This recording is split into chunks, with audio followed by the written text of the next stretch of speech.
Ready? Family, this is Talib Muhammad. We've just completed the graduation ceremony for Jackson Reed. The Jackson Reed class of 2026 included two people who I know well. All of them are scholars, but one is my son, Akil, and another is a young man I never met. But I came to know of him and his story ever since he was shot 5 weeks ago, right outside the school. That was none other than this guy right here, the football captain, Brady Flowers.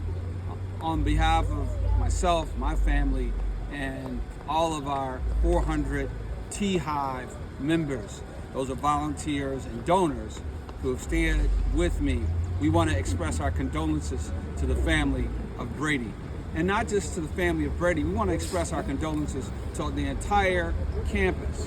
What happened wasn't just a crime to Brady, it was a failure of this entire school, the entire school system, and the entire District of Columbia government. Now let me give you a little bit of a few receipts. First of all, Brady was killed at 4:35 on a Thursday, or shot at 4:35 and died within 24 hours. When he was first shot, it was reported that the boys who shot him not only knew him, but one of the boys was a childhood friend of his.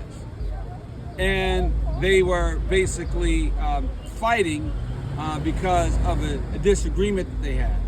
But then one of the boys had a gun, pulled out that gun, and when Brady was trying to run, it was reported that they caught him and beat him up with the gun, first of all.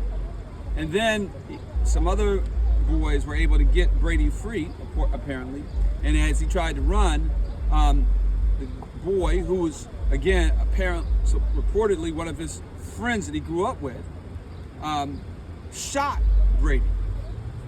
And then Brady suffered internal bleeding.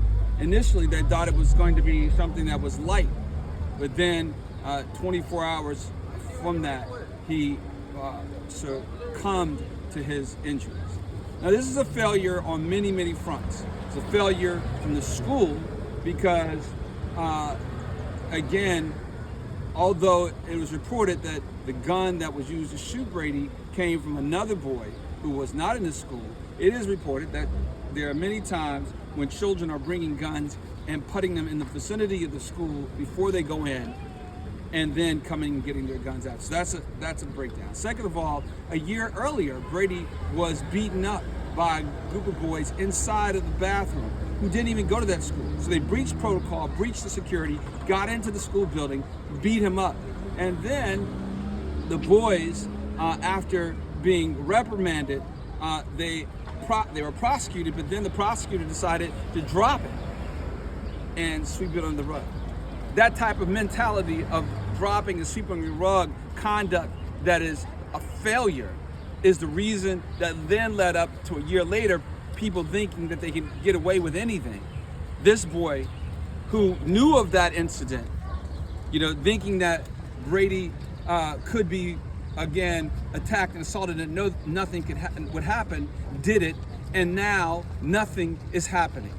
Brady is dead, and no one is being held accountable.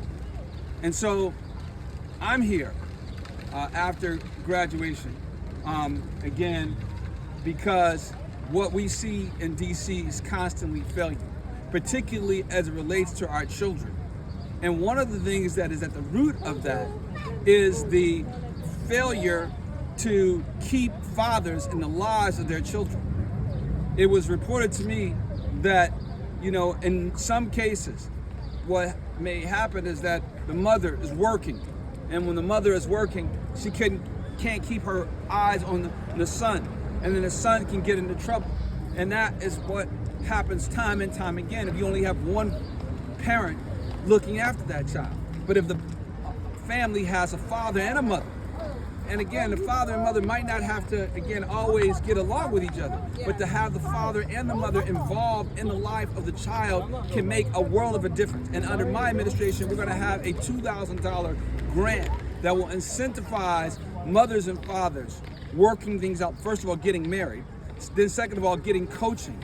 And then third of all, being a team for that child. Because every child needs a village. And every village has at least one mother and father. And in fact, we know that we need many men and women for every child to be successful. And that's what we plan to do. And that's why I'm here. Because even my own self, my own son, again, his mom and myself, we broke up when he was, again, almost an infant. And even though we did, I've tried as a father to try to stay in his life. And instead of me being able to do it at school, in fact, when I came to Jackson Reed first, when my son was first enrolled, I was told by the school that they could give me no information about my son's counselor, my son's academic performance, my son's, basketball or football or extracurricular sports. They could give me no information unless I had a court order. Now this is insane. And when we as fathers came up to the school after the child was shot, Brady, just 5 weeks ago, instead of being greeted warmly, we were told that we weren't welcome.